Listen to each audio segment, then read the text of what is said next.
प्रश्न क्रमांक 108.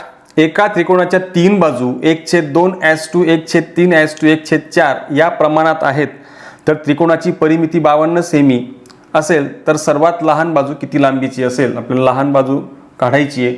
तत्पूर्वी त्यांनी जे गुणोत्तर दिलेलं आहे जे प्रमाणात आहे त्यात हे या प्रकारे दिसतं आहे जे अपूर्णांकाच्या फॉर्ममध्ये आहे किंवा 1/2 1/3 1/4 ऐवजी आपल्याला जर या स्वरूपात आणायचं असेल तर आपण याच्या लसावीने याला गुणून टाकणार आहोत.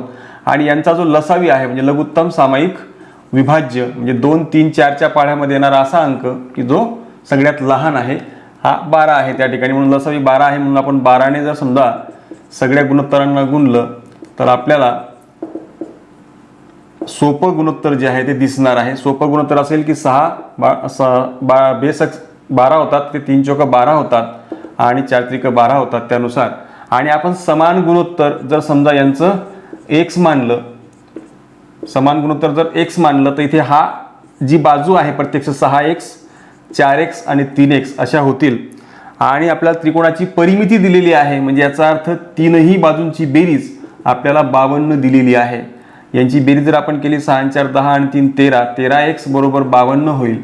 आणि हा 13 तिघांना भागिले झाला तर 52 भागिले 13 आणि मग फायनली आपल्याला 13 चौक 52 ही 1 ची किंमत मिळाली.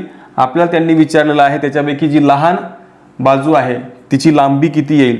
तर लहान बाजू इथे हा 3 दिसतो म्हणजे 3x ही आपली लहान बाजू होईल.